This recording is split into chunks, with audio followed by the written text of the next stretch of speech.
Plus Committee are bringing a conversation on the topic of intersectionality.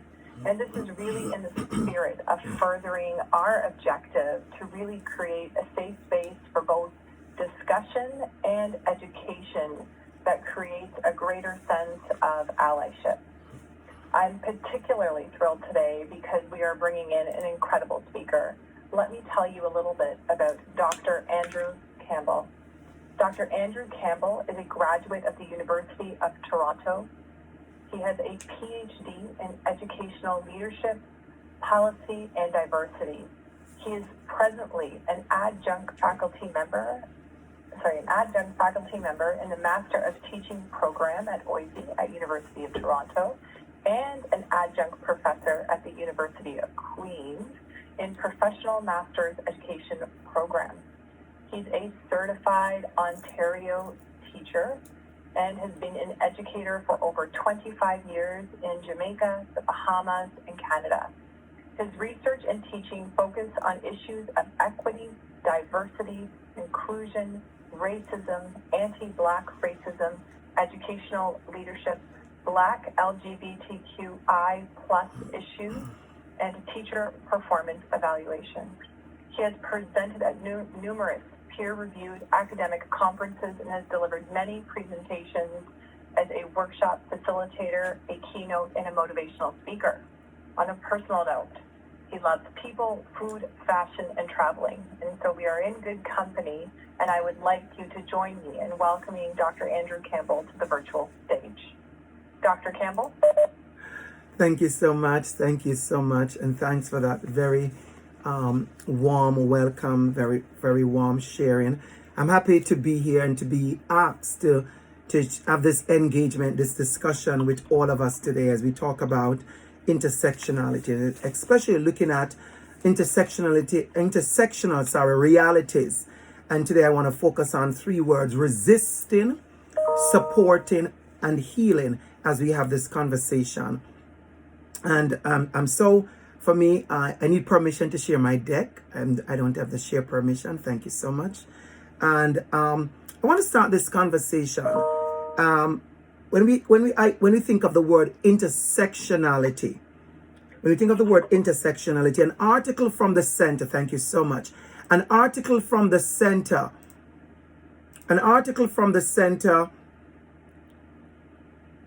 shares with us the idea of intersectionality and talks about an expansive list of identities that make up our beautiful, vibrant LGBTQ plus Black community, and that sometimes holding these certain identities results in increased discrimination, disadvantage, and oppression.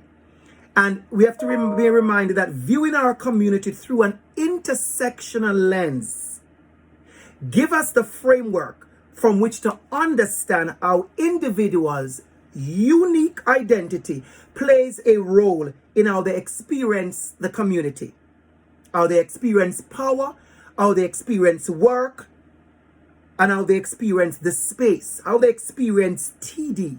So I think many of us, we are aware of that the intersectional realities of our employees, our colleagues who identify as Black, minority, BIPOC, Black, Indigenous people of color, also on the LGBTQ spectrum, all of that, we want to come to that understanding that we do not all experience work the same way. We do not all experience power the same way. We don't always experience belonging and access the same way. When we started, I know our beautiful moderator talked about the idea of a safe space.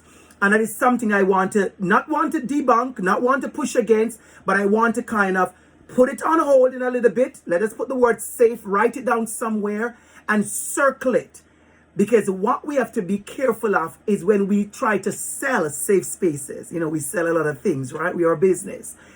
And what we want to do when it comes to the intersectional realities is that we have to be honest in knowing that for many of us, there are no safe space However, what they are brave spaces. And so I want to encourage everyone. I want to welcome everyone to what today is a brave space.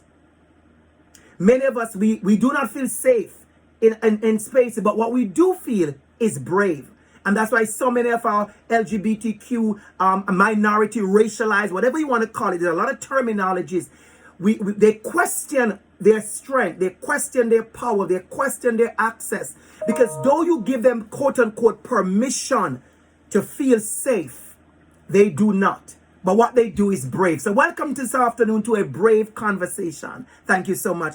And so when you think of the idea of intersectionality, one of from the same article from the center defines intersectionality as the balance between our merging identities. Think about that. The balance, which many of us, we are not there as yet. The balance between the emerging identities and the singular lived experience that comes as a result. And this was coined, of course, many of you know, 1989 by Campbell to refer to the compounding impacts, notice my choice of words, compounding impacts of simultaneous racial and gender discrimination. And that gives evidence to the work that we have to do in equity in our workplaces. So we get right into our conversation about intersectionality. And something I want to start us off by thinking about is, why is this an event like this? Why is an event like this needed?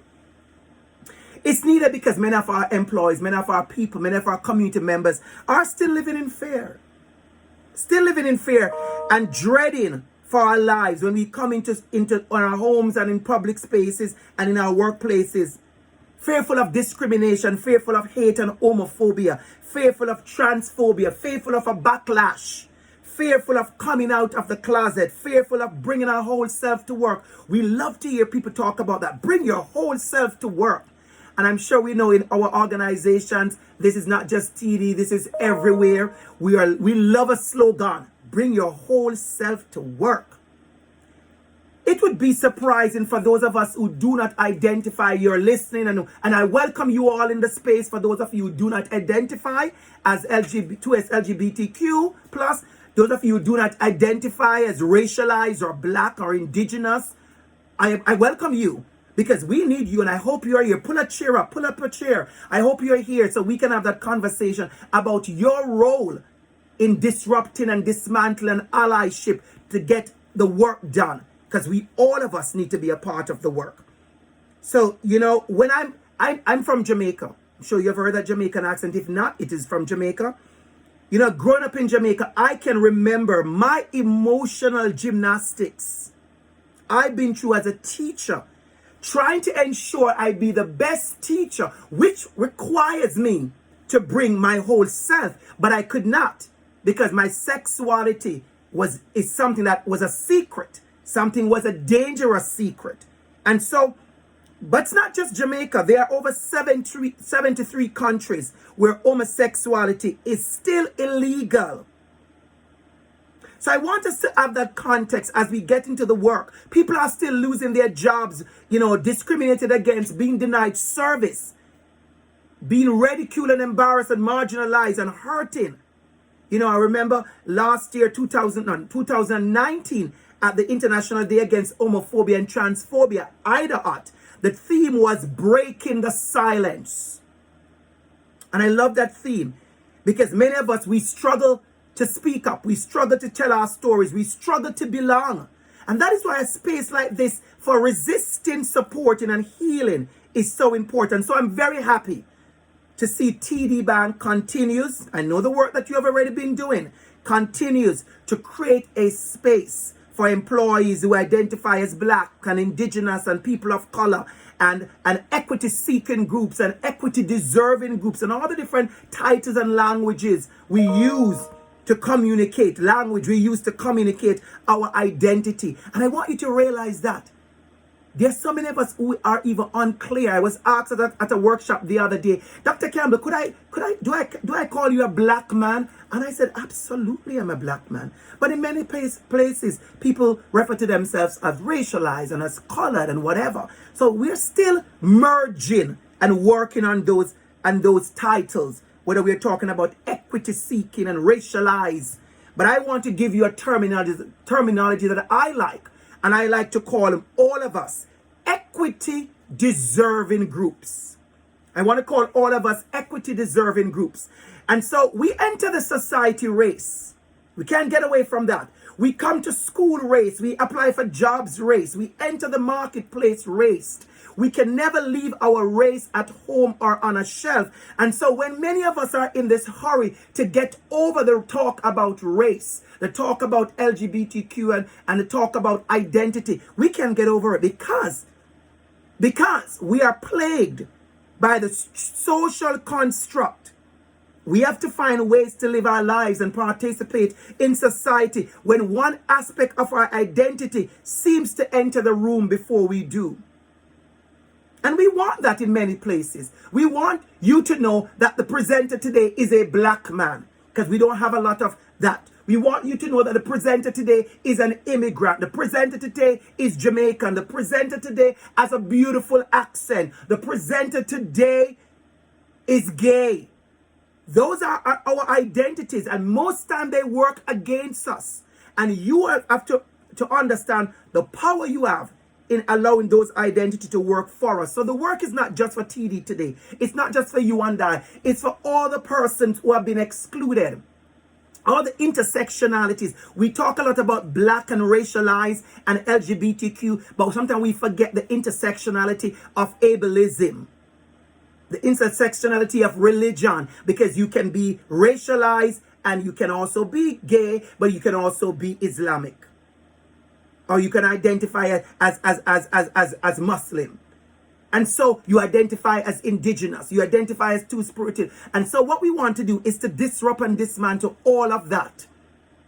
And that's why I'm so excited to see everybody in the room as we work. And so I'm going to ask you a quick question, because we don't have the entire time. I notice many of you, it's our lunch time. Where are you with your willingness to act?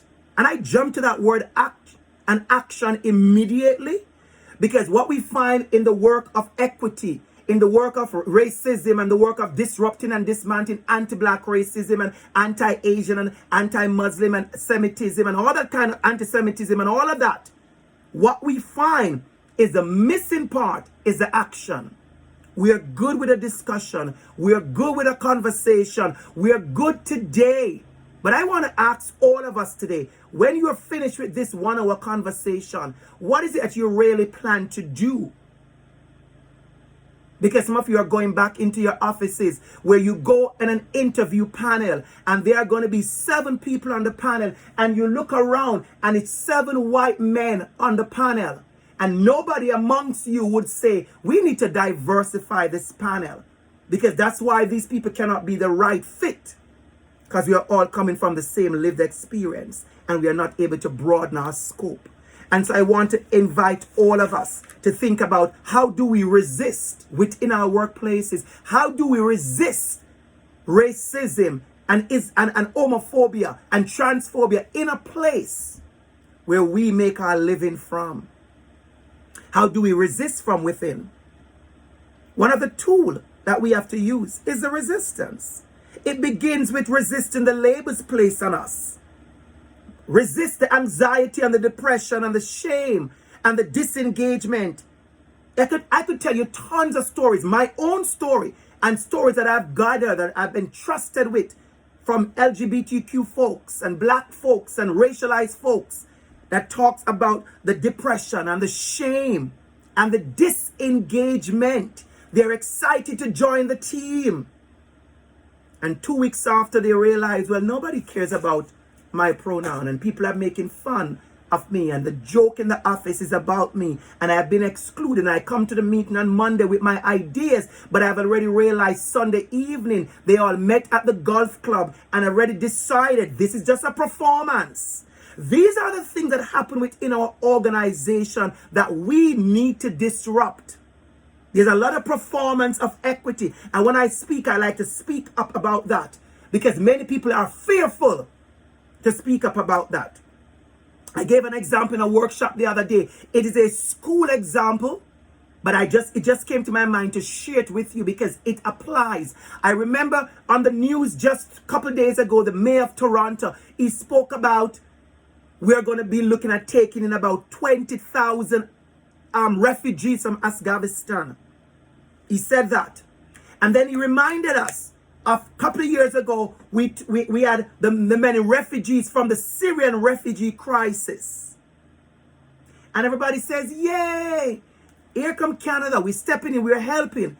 But what happens in the spaces that many of us with power and authority, we are not ready? So I tell a story, and I tell a story right now. I went for an interview during the Syrian crisis at a school, and I was getting to be an LTO, a word for you because you're not educators, is a long-term occasional teacher, which means I was going to get a 6 weeks contract to teach in the school between May and June. And I went for the interview, and the principal made it very clear that the students I'm going to be teaching, she needs somebody to kind of hold the students together for 6 weeks because they don't belong in this community. They're in a hotel somewhere nearby, and they're all refugees, and she just needs that. And she made it very clear that these students do not belong here. And what she needed was somebody to just hold them together for about 6 weeks until. And I immediately used my power and my access. My power at that time was that I didn't need a job. I wanted a job, but I was not desperate to pay my rent. I was not desperate to buy food. Been there, done that. I'm not there anymore. And so that is why our intersectionalities are important. Because not all of us are at the different places. We all don't sit at the different spaces. We have different kinds of access. I can say I do have access, and I do have privilege when it comes to a privilege of title. The DR.ABC is real. It's not a cute title. It's a real PhD. That's an access. That's a level of privilege, which I can use. My financial stability is a privilege that I've used. And so in that part, I chose, listen to me carefully, I chose to use my power and privilege. Come on, somebody. Use my power and my privilege to create a level of disruption. So I turned to her and I said to her, well, I'm looking for a job, not to hold these refugee kids together, but I'm looking for a job where I could spend 6 weeks of amazing time with them. So when I'm done with them, they know they belong here in the TDSP. I know that she wasn't happy when I said that, but I did it on purpose because I wanted to break the silence. We're talking about break the silence of the depression and the shame and the disengagement, to say to her, you have to do better. Because many of us, we keep silent because of our families, our fears, our wounds, our workplaces, our religion. We are forced into silence. Silence hurts us. Silence is dangerous. Silence is not living. And so one of the strongest ways for you to resist is to share your story, is to speak up, is to come as yourself, is to show up in the workplaces as yourself. Resistance is making you know, I am black 365. I am gay 365. I do not get to pull, you do not get to pull me out of box. Play with me, accommodate me, and then forget me. Forget me when it's time to hire. Forget me when it's time to value me. Or forget me when it's time to promote me. Forget me when it's time to include me or celebrate me. So resistance here is visibility. That resistance is visibility. Very, very important. The resistance of visibility. You know, I can remember back in Pride 2008. I came to Canada June 2008, my first Pride. I cannot yet find the word to express what I felt. The release that I felt. Not having to police what I was wearing, how I was speaking, how I was standing. For those of you who do not identify as black and immigrant and racialized and on the LGBTQ spectrum, you do not understand the basic release that I could stand in a space and just be Andrew. That's me. Just be Andrew. And in many workplaces, this is not possible. And I've learned over the years that I do not need to defend and curse and fight each time to be seen. I have learned that by just showing up, I win. By just showing up, I win. I was saying to a group just the other day that I went to an amazing workshop, big company, big company. And I started talking about identity. And I said, I am more than just PhD. I am more than just educator. I said to them, I am Jamaica. I am fried fish. I am ackee and saltfish. I am reggae music. I am beach on a Sunday afternoon. I am under the coconut tree laughing loud. I said I'm jerk pork. I am pigtail. I'm chicken foot. I am piece of yam. I'm a sweet Julie mango with the juice running down. I am. And I spoke about my identity. And a number of persons had their cameras off. When I was finished, 2 persons sent me an email. One of them, a manager, he said to me, I turned my camera off, Dr. Campbell, because I couldn't stop crying. A manager, he said, I am from Guyana. And he said, nobody in my office knows my identity, where I'm from. He said, I've never spoken in my dialect. He said, I would never take certain food to work because I don't want to be devalued or looked down on. And he said, listen to you, just listing out the identities. I'm sugar cane. I am Guinep. I am playing in the street. Dandy Shandy. Talk about your growing up. I am sitting on the grass. Listen to my grandmother. He said, it brought back so much of myself that I have forgotten. How many of us have forgotten ourselves? So I want you to learn to show up. Many of our workplaces, they are very okay with racialized bodies. They are okay with LGBTQ bodies. But what they are okay with is the bodies that look a certain way or operate in a certain way that suits their identity. So there's a certain black that is welcome. There's a certain LGBTQ flavor that is welcome. We have to be very careful of that. I see it happening. Last year, there was a big influx of everybody trying to hire racialized bodies. And just like power is used to doing, power decided, let's figure out what type of racialized bodies we prefer. And so we want us to be careful when we do that. Tokenism is a very big thing. So it's a call to action today. The next thing I want to talk about is support. So we just talked about resisting, showing up as our authentic self, taking up space. Let's talk about support. Everyone, we are into labels these days. I'm an ally. I'm an advocate. I'm an activist. I'm an accomplice. And since George Floyd and all the anti-black racism work going on, we have now got a new title. We are co-conspirator. We love a title. I love a title.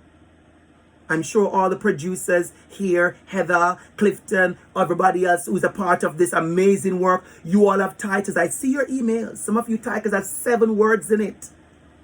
I hope they pay you enough for all of that title. That's a big thing we need to talk about as well, but not today. We like a title. We like a label. And I like it. But I want us to realize that having these titles mean you are doing a job. I spoke to a friend just yesterday, and I said, because he was talking about what he can or cannot do, and I said, you can call yourself a pilot if you want. I don't care. But until you go into a plane and sit in the pilot seat and lift that plane up off the ground. You are just somebody outside for me until you let you fly that plane. Then you're a pilot.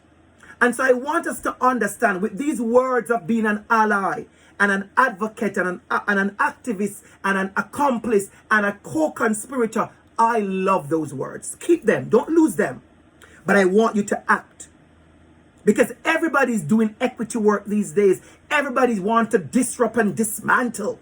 Everybody wants to have courageous conversations. And I love it. But we are so big on latching on to a word. We forget the action behind the word. So what happens is that in many of our corporate spaces like TD, we like the work to be distilled and diluted and cute and comfortable. And so I want to say to you, because I know actually people in this organization who are amazing at what they do. And I want to stop and say big up, hats off and big up to LGBTQ plus people that I know in TD, racialized bodies that I know in TD that are actually doing the work. So the work is being done, but we need more hands on deck. We need more of us to do the work, because I can guarantee you there are racialized bodies, black bodies, 2S LGBTQ bodies right here who will say to you, I do not feel safe. And as a matter of fact, Dr. Campbell, I like you talk about brave. And they will say to you, I do not feel safe. And guess what, Dr. Campbell? I don't even think I feel brave enough to do what I need to do. So how do we get to the place? How do we get to the place when all our 2S LGBTQ, racialized, minoritized, equity deserving employees will feel supported enough? Feel supported enough. One example of support, I love this. I really love this, everybody. I hope you're seeing my slide. I remember when Gabrielle Union and Dwayne Wade launched the LGBTQ t-shirt line. I remember back in 2019, at that time when they had to support their son Zion, because they were realizing the difference. And so I remember Gabrielle Union went to the first gay pride, and their son was there with them, Zion. And I was shocked, maybe not so shocked, at the number of people who were mad and pissed at especially Dwayne Wade for parading his son. A lot of them would rather that child be hurt and destroyed than see a parent's love. Sometimes you wonder, you question, and you hold conversation about the suicide rate of our LGBTQ plus young people, the depression rate of our racialized bodies, the level of disengagement of many of our racialized bodies. The data is out there, and we pretend as if we don't see the data. But we know. We know what happens when you are marginalized. We know what happens when you are constantly oppressed. We know what happens when you are not supported, when you don't feel included, when you don't feel seen, when you do not feel a sense of belonging. It's not a secret. A lot of people ask me in workshops, how can I support? And I say to them, how can I support? And I say, start with you. Don't start with the workplace policy. Don't start with HR. Don't start with the new equity committee. Don't start with the new committee. We love a committee. I love a committee too. And an ad hoc and a working group. I love them. But don't start with that. Start with you. Where is your compassion? Where is your empathy? Where is your respect? Who will speak up and speak out? Let me give you another example. Let me give you another story. Many of us, we have had missed opportunities to support. Right here in this workplace, we have missed opportunities to support. You go to a meeting and you see one of your racialized staff raise their hand with a great idea, and you realize by the tone of the meeting, here we go disrespecting this black woman again. Well, here's your opportunity to say to the guys, hey, stop. She's speaking. Or hey, that was her idea. Because there's a lot of data about stolen ideas of minoritized employees. You go to a restaurant with a business lunch, you're sitting across from me. The waiter comes to the table and he's giving all kind of energy. And you and I realize that he's being nasty and rude to me. And you do nothing. When I go home, then you send me a text and say, hey Andrew, I saw what happened today at our meeting. That was so bad. I felt so bad for you. I hope you're doing well. Don't do that. Don't do that. Do not send me that message because you missed an opportunity to show me your hand. You missed an opportunity to show me your support. You missed an opportunity to show me your allyship. You are wearing your allyship pin, but you missed an opportunity to show me you are an ally. Because all you had to do was to call out the waiter. And I know you're saying, Dr. Campbell, it's a lunch. I don't want to call him out. I didn't say embarrass him now. Come on, somebody. I said call him out. And you can do that very discreetly. Calling out don't always mean a loud talk or an embarrassment or a slap in the face. It doesn't mean that. You could have gotten up from the table, secretly go in the back, meet that waiter and said, hey. I saw your reaction just now to my colleague. That's unacceptable. Fix it. You could have gone in the back and call him out and do your work as an advocate, as an ally, as my colleague. But here goes another missed opportunity. You look on the invitation list. You saw that there's 20 of us in the department and you realize the only person not invited is me. And you ignore it. True story. Not to me. It happened already. I had an experience where a parent invited every single student in the class to a birthday party except the one child who was on the autism spectrum.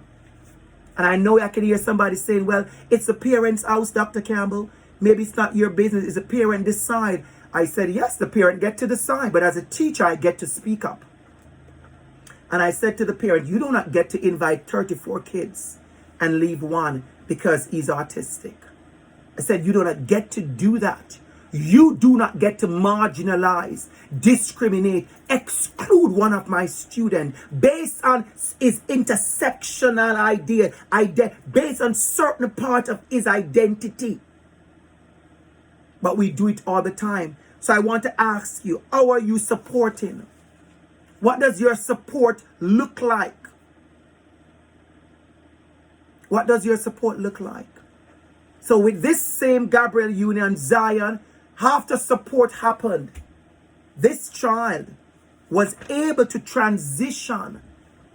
And so in 2021, Gabriel Union and Dwayne Wade have a daughter who is Zaya Wade.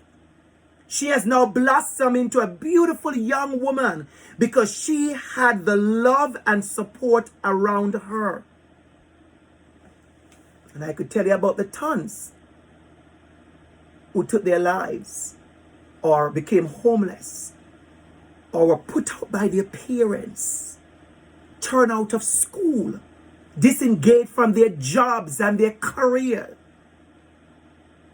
Stop going for their position and going after their dreams of upward mobility in organization. It's because there were no support.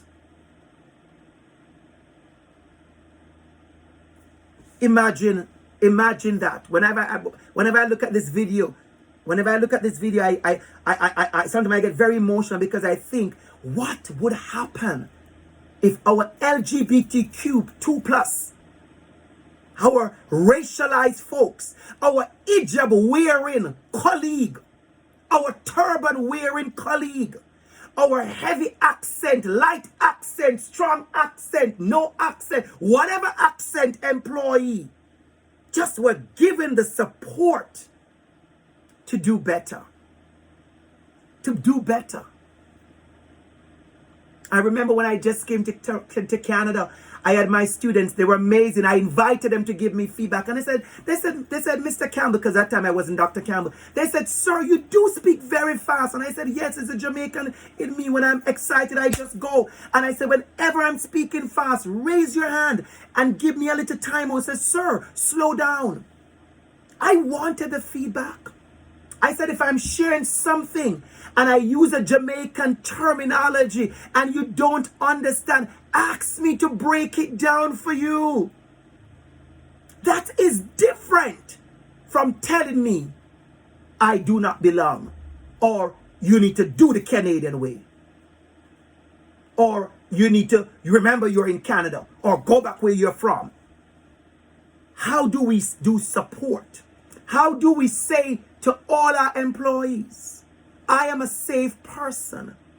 Whether you are LGBTQ+, black, brown, Asian, any race, turban wearing, hijab wearing, whatever you are, you're in a wheelchair, you're listening through a certain device, you're speaking through a device because you have certain other disabilities. You're maybe visually, you're maybe blind, or you're maybe have certain other disabilities.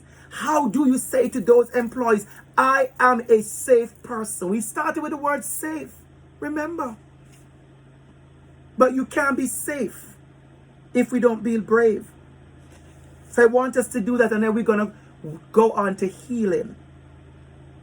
I love this word. I really love this word. There are so many books being written right now. If you don't know, Google it. Go on Amazon. The number of books that have been written now about trauma, racial trauma, the trauma of racism, the trauma of LGBTQ, the trauma of identities placed upon you, the trauma of labels, the trauma of being hurt. They are big adults. Many of us who are adults are still hurting from the trauma. I have emancipated myself in ways that have disturbed people. I remember when I was back in Jamaica, when I came out to my mom, and I was coming from the country. One of the favorite things I like to do with my mom is drive to the country. And my parents are from Portland in Jamaica. They're one of the greenest parish. I love Portland. I love Portland. And I go there with my mom, and we drive. That's our date. That's our day out, mom and son's day out. And when I coming back, my mother's a Christian, and so she was talking about the hurt she's feeling because I'm gay. It's as if I died. That's another story, the intersections of religion. That's why when you talk about LGBTQ issues to black people and racialized bodies, you have to understand that the conversation has to be different. Because many of us who are from the Caribbean, or you're black American, or you're from continental Africa, religion is so big a part. The church, many of our drag queens, their first performance, their first stage was Sunday school.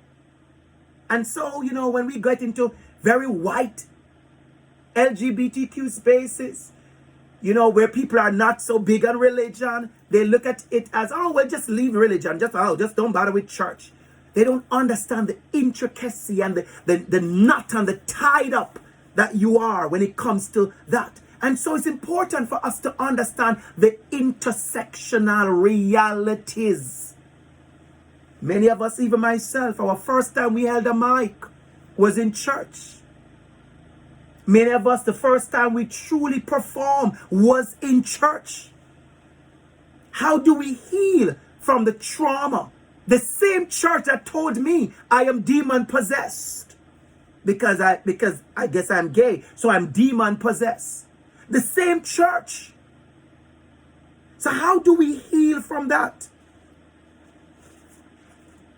Self-care is important. So I'm going to speak directly to all our racialized bodies, our 2S LGBTQ bodies in the room. I want you to understand your self-care is your biggest investment. Your self-care is your biggest investment. People have seen me do a number of talks and workshops throughout the pandemic, and they said, Andrew, you always seem to show up. And I remember one of these days, a young lady who was going through some struggle, she said to me, "How are you, Dr. Campbell?" And I said, "I'm good." And she said to me, "How are you on the inside?" And I was quiet for a minute, and I smiled, and I said, "I'm good on the inside." And it felt good that I was able to say I was good on the inside. I'm very active in my self-care. Very, very active. I didn't just get dressed up for you today. Yes, I got dressed up for you. Maybe I wear this pin for you, TD. Maybe I wear the pin for you today.